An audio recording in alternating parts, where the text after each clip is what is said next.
Heads up, Simcoe County. Environment Canada has issued a severe thunderstorm watch for Simcoe County. So we're just going to take a look at the public weather alerts here to show you that there is indeed a severe thunderstorm watch. So the Barrie Aurelia Midland region, which is basically northern Simcoe County, has a severe thunderstorm watch.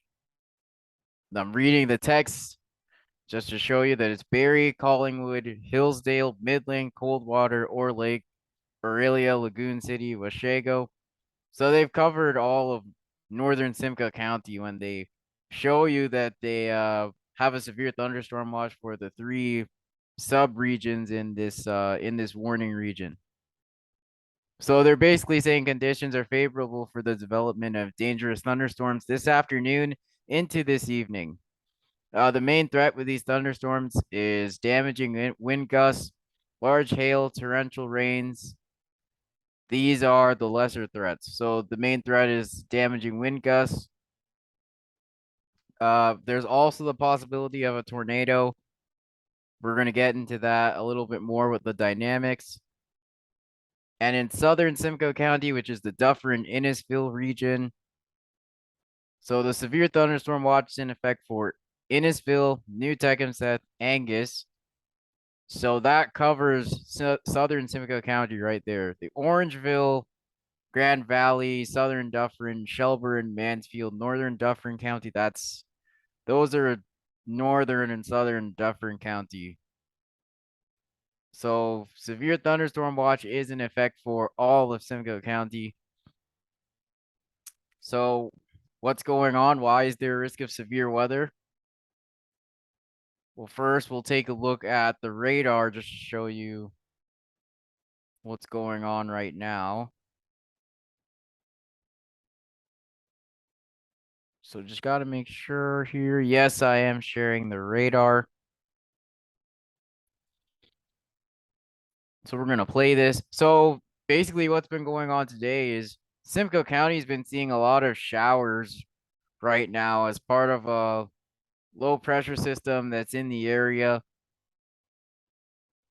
And these showers are what they're doing is they're adding moisture to the surface, which would help in a severe weather scenario, but they're also making the atmosphere a lot more stable. They've covered the sky with clouds and it's blocking out the sun right now. So the sun's not heating the surface. It's also creating uh lower surface temperatures. So that's causing a lower amount of energy for thunderstorms. Now, if this is able to clear out and we get the sunshine heating the surface and then some of that moisture that fell to the surface is going to evaporate. So that will, if there's some instability close to the surface and then we also have the moisture there, we just need a trigger for thunderstorms. And the next thing you'd need for severe weather is wind shear. We actually have plenty. We have plenty of wind shear. So as you can tell, the winds are calm at the surface in Simcoe County, but up above at about the I don't know, the 850 level, the 500 level, maybe even going up to the 200 hectopascal level. The winds are moving very fast over all of southern Ontario. So you go up from the surface where it's relatively calm up to about 500 millibars and the winds are suddenly moving very very fast. There's going to be plenty of wind shear. And if the winds are moving in different directions between the surface and 850 and then between 850 and the 500 hectopascal level, there's a lot of wind shear available and a lot of potential for rotation in the atmosphere. So we're just relying on the chance of a thunderstorm being triggered in Simcoe County, and there could possibly be some severe weather. So we'll look at the dynamics, show you what we're seeing.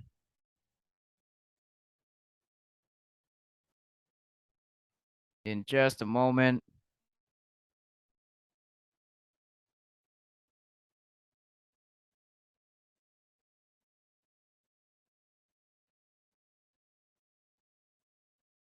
So this is the mesoscale analysis page. First, we're gonna look at the energy for thunderstorms. So this is what's really killing our chances of a thunderstorm here in Simcoe County. It's only 500 joules in some areas, maybe upwards of 1,000, getting close to 1,000, but really doesn't look too impressive right now. We've had a lot of rain and clouds, so that kept our surface temperatures low, and it kept the instability low in the region. But now I'm gonna show you the some of the wind shear, and it has been fairly impressive. So this is the wind shear between the surface and 1 kilometer. Very important if you're expecting a tornado, because this is where your tornado is going to develop, is in the lowest layer of the atmosphere.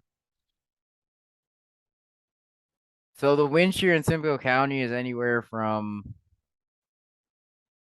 20 knots to a little bit less, 15. I'd say it's anywhere between 15 to perhaps about 22 or 23 knots. But that's sufficient. That's sufficient for severe weather. The contours here are the dark blue, which means you got enough of wind shear for severe weather. Let's look at the surface to 3 kilometer layer, the wind shear there.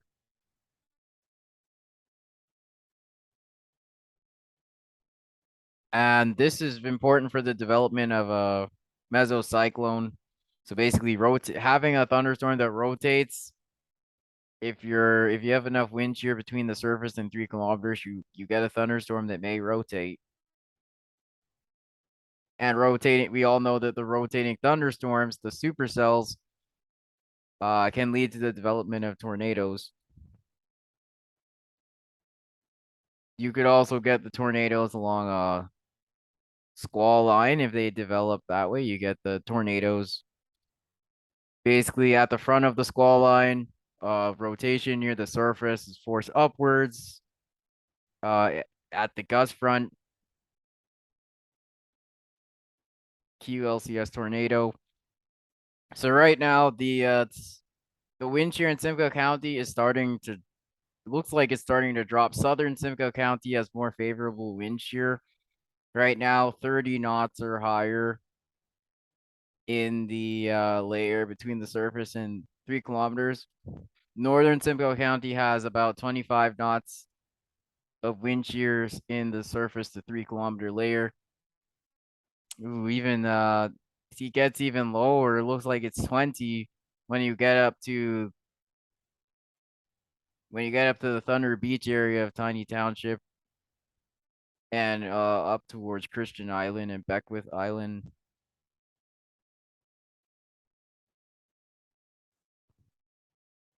So southern Simcoe County is looking more favorable for the development of rotating thunderstorms if the energy can come together for us, though. So now let's look at helicity, which is the potential of the wind to rotate. So surface to 1 kilometer helicity is actually not super high for Simcoe County right now. It's about 100 meters squared per second squared. Some areas have a little bit less than 100.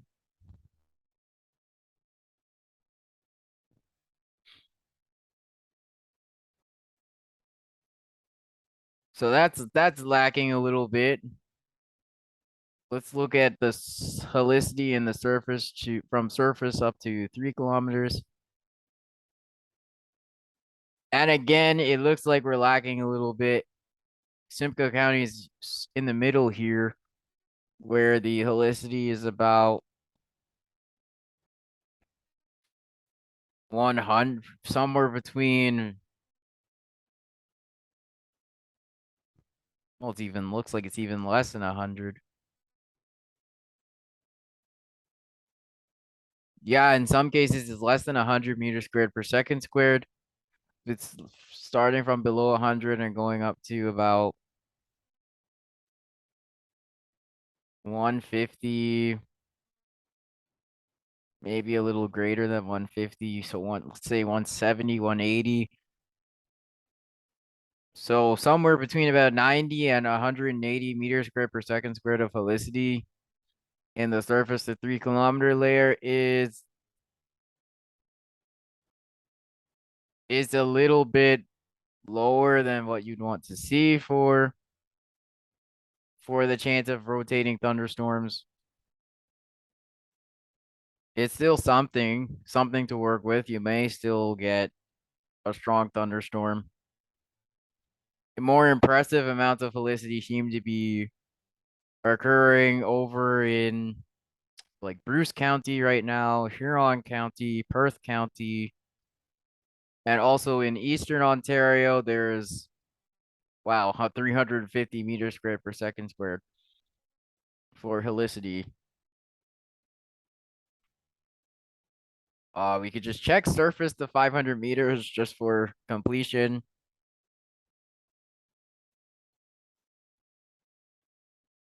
And again, Simcoe County looks like it misses out on some of the best environment.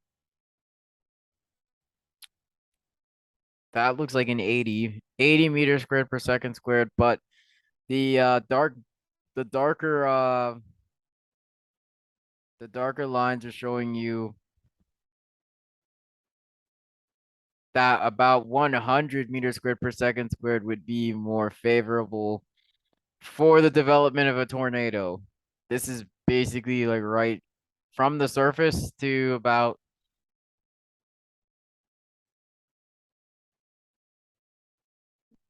from the surface getting close to the base of the cloud if the cloud base is fairly low.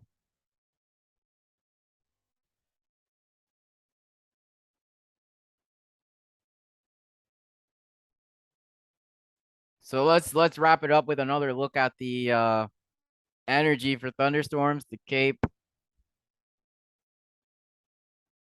and we really need to see more energy here for severe weather. It needs to stop raining, it needs to stop being cloudy, and the sun needs to come out if severe weather is what you're looking for. If you don't want severe weather, just keep the conditions similar to how they've been all day. There won't be much more energy added to the atmosphere over Simcoe County, and you won't really see severe weather. You'll see showers, maybe non-severe thunderstorm clusters.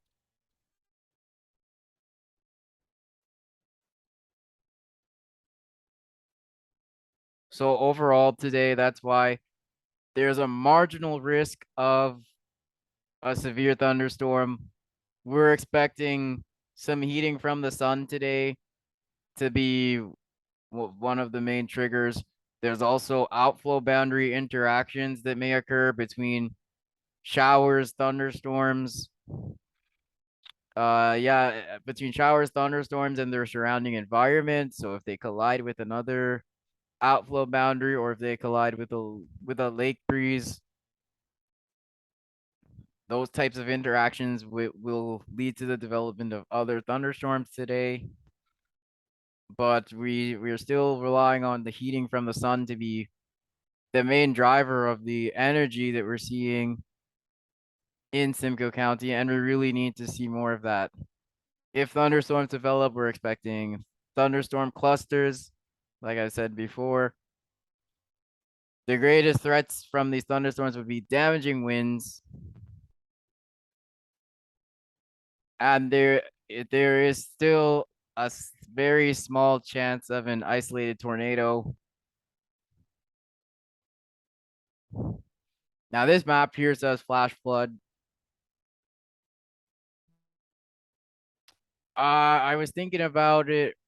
I was thinking about the chance earlier if we had a situation where showers and thunderstorms were moving over Simcoe County, like, and we were getting what's called training, and it's basically you get a line moving across Simcoe County, and there's thunderstorm after thunderstorm after thunderstorm. Then you would have your flash flood risk.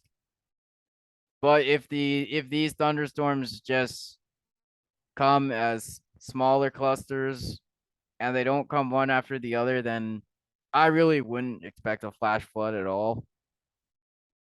I really intended to remove that flash flood risk from the map, but got included there by accident. So this is why I was thinking about it. Just because you may get shower and thunderstorms coming one after the other, you may see some training. So let's take another look at the radar to see if there's any new developments. In terms of the training across Simcoe County, this is what I was looking at. It looks like some areas here, like you have an area of showers and thunderstorms moving across the county, and basically it's like the length of that area of showers and thunderstorms is moving across Simcoe County, and we just keep getting shower after shower and thunderstorm follow. Well, we haven't really seen a thunderstorm yet, but just one after the one rain event after the other, and that's why. I mean, if the thunderstorms got intense enough, you would probably start to see some pooling and ponding on the roads, and then possibly flash flooding. But that's real. There's really a low risk of that right now. The main risk was going to be damaging winds. And I'm watching really closely these thunderstorms at the end of the area of showers at the western end right now. They're over Bruce County and Gray County. So when they move into Simcoe County, if the environment stays the exact same, these would just fall apart and become some heavier showers that would start to dissipate because there's no energy. There's no energy for these thunderstorms, if they are thunderstorms, to grow.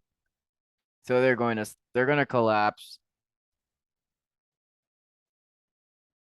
So I will keep a close eye out for any new developments. There could always be more energy added into the environment over Simcoe County, and that's what we're waiting to see. Looks like the showers are starting to dry up a little bit, and if there's a break in the clouds, that would really help.